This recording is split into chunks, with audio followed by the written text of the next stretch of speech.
Show की शुरुआत viewers के प्यार और भरोसे का शुक्रिया अदा करते हुए मैं करना चाहूंगी, क्योंकि आपका पसंदीदा सुपर प्राइम टाइम लगातार देश का नंबर 1 शो बना हुआ है। यही नहीं, न्यूज चैनल्स की लोकप्रियता नापने वाली एजेंसी बार्क की 42 हफ्ते की रेटिंग में सुपर प्राइम टाइम दूसरे सभी चैनल्स के मुकाबले काफी आगे जा चुका है।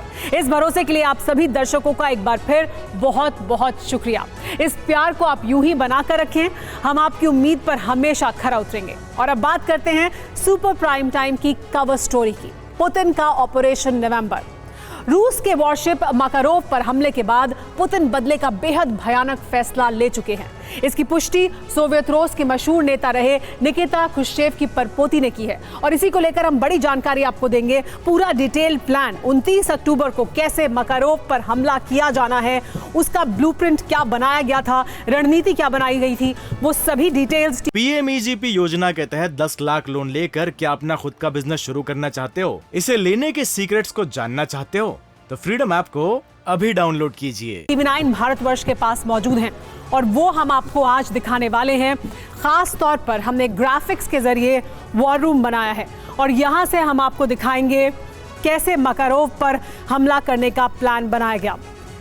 29 अक्टूबर को मकारोव पर हमले का जो ब्लूप्रिंट बना था उसकी पूरी डिटेल टीवी 9 भारतवर्ष को मिली है, जिसे समझने के लिए हमने ग्राफिक्स की मदद से ये वॉर रूम तैयार किया है। तो देखिए, इसके जरिए ये हम आपको बताते हैं कैसे मकारोव पर हमला किया गया।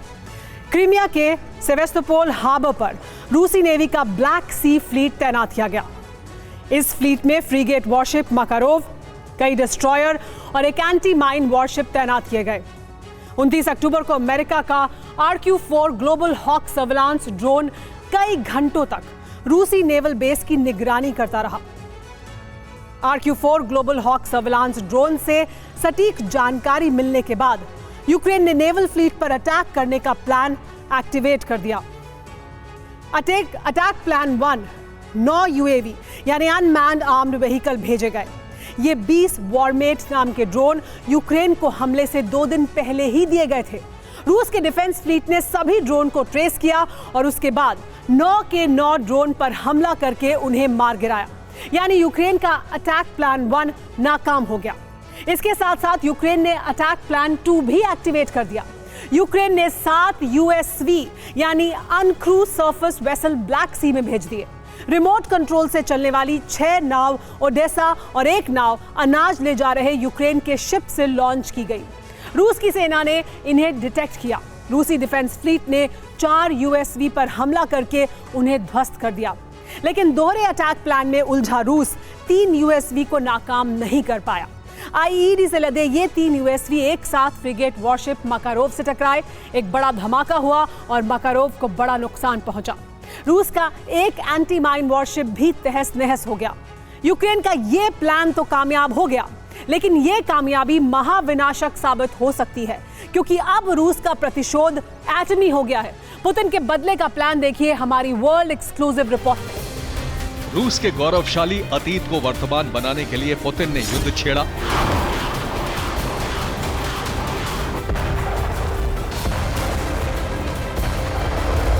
लेकिन यूक्रेन रूस के अभियान पर हमला करने की गलती कर बैठा।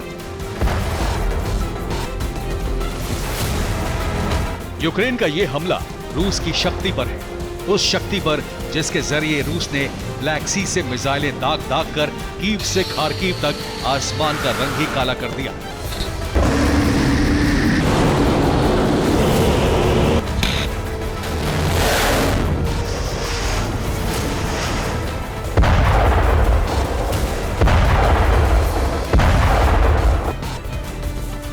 फरवरी में जब युद्ध शुरू हुआ, ब्लैक सी में तैनात रूस के जंगी बेड़े ने यूक्रेन में बारूद बरसाकर महाविनाश की आंधी चला दी।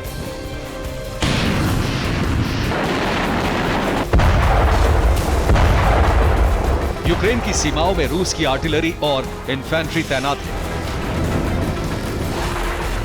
तो ब्लैक सी में तैनात उसका जंगी बेड़ा प्रिसिशन गाइडेड मिसाइल दागकर यूक्रेन की ताकत को कमजोर करने के लिए तैनात है। लेकिन अब यूक्रेन ने रूस की उस ताकत पर हमला किया है जो नेवल फ्लीट के लिए नेविगेशन, सैटेलाइट कम्युनिकेशन, मिसाइलों को प्रिसिशन गाइडेंस देता है। यानी रूस का फ्रिगेट वॉरशिप माकारोव।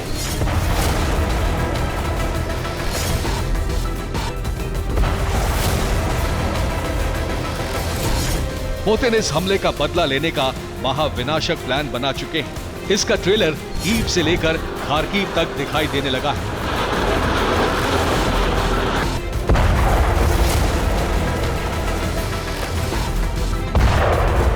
रूस ने यूक्रेन पर क्रूज मिसाइलों की बरसात शुरू कर दी है।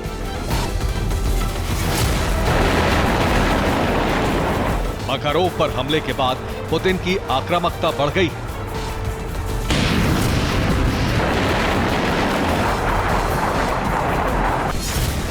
रूस ने कहा है कि अनाज ले जाने वाले जहाजों से नेवल फ्लीट पर हमले के लिए ड्रोन भेजे गए। ग्रेन कॉरिडोर की सेफ्टी में तैनात नेवल फ्लीट को निशाना बनाया गया। ड्रोन में मेड इन कनाडा नेविगेशन लगाया गया था। रूस ने दावा किया कि इस हमले के पीछे ब्रिटेन का हाथ है।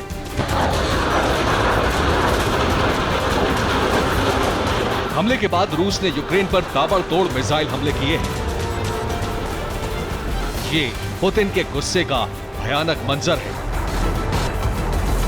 लेकिन पुतिन बहुत बड़े विनाश की तैयारी पूरी कर चुके हैं। सोवियत रूस के नेता रहे निकिता ख्रुश्चेव की परपोती नीना ख्रुश्चेव ने कहा है कि पुतिन महाविनाश की तैयारी कर रहे हैं। पुतिन इतने बड़े हमले की तैयारी कर रहे हैं जो पहले कभी नहीं हुआ। कोई नहीं जानता कि अगली सुबह क्या होने वाला है।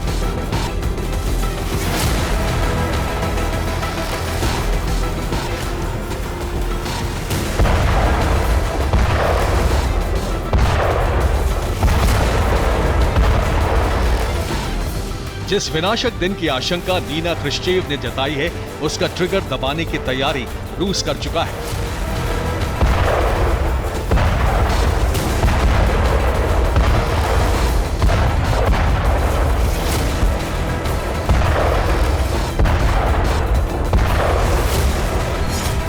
रूस के नेवी चीफ ने फिर नए न्यूक्लियर सबमरीन टेस्ट करने का दावा किया है। ये न्यूक्लियर सबमरीन एक साथ 16 बैलिस्टिक मिसाइल ले जाने में सक्षम है। रूस की 4th जनरेशन वाली परमाणु संपन्न ये छठी सबमरीन है। सबमरीन का नाम 18वीं सदी के मिलिट्री कमांडर अलेक्जेंडर सुवोरोव के नाम पर रखा गया है। ये न्यूक्लियर सबमरीन अगले महीने रशियन पैसिफिक फ्लीट में शामिल हो जाएगी।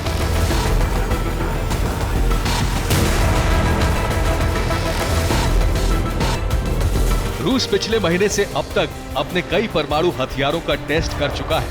बार बार नेटो को ताकत दिखाई जा रही है। खुद पुतिन परमाणु परीक्षणों की निगरानी कर रहे हैं।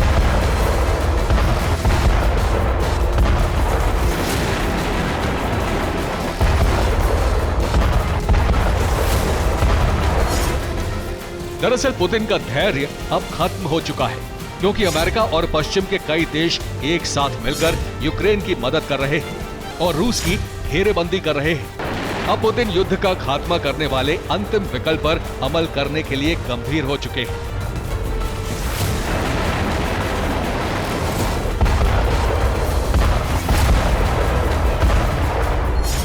पुतिन क्यों परमाणु हमला करने का मन बना रहे हैं, इसके पीछे कई वजह हैं।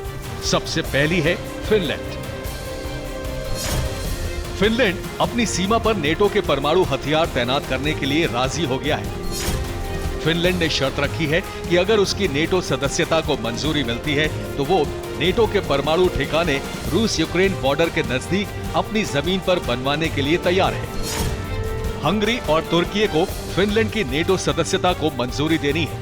मौका देख अमेरिका ने फिनलैंड में नेटो के स्थायी सैन्य ठिकाने और परमाणु हथियार तैनात करने का प्रस्ताव रखा है।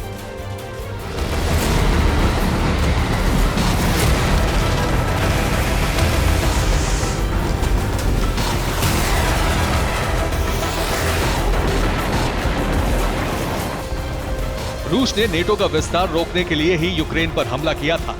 यूक्रेन नेटो सदस्य बनने की हट नहीं छोड़ रहा है और अब फिनलैंड नेटो में शामिल होने की तैयारी में जुट गया है।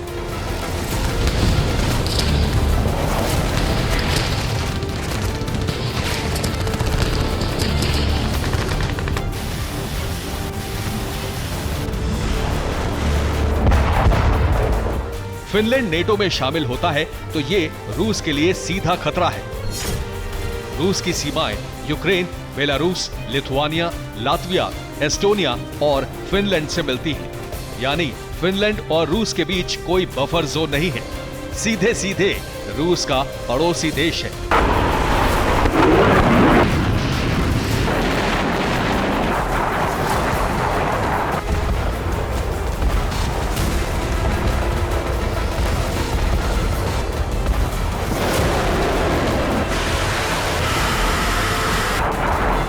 जाहिर है ये पुतिन को उकसाने वाला कदम है और इसका असर विनाशक होगा।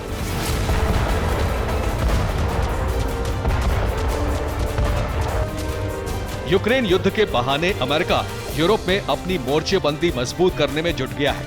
उसने यूरोप और रूस के बीच बड़ी खाई बना दी है और यहां अपना बारूद भरने में जुटा है। अमेरिका यूरोप में सभी सैन्य ठिकानों पर परमाणु हथियारों को अपग्रेड कर रहा है। सभी ठिकानों से पुराने परमाणु बॉम्बर और बम हटाकर नए तैनात किए जा रहे हैं। आईसीबीएम मिसाइल लॉन्चर अपग्रेड किए जा रहे हैं।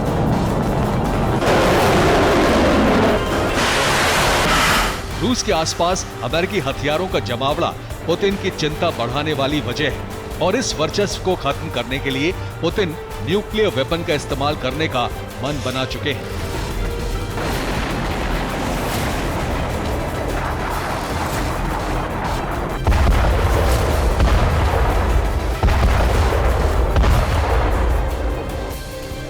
यूरोप के देश और अमेरिका यूक्रेन को हथियार पहुंचाकर तो रूस के लिए जंग मुश्किल बना ही रहे हैं।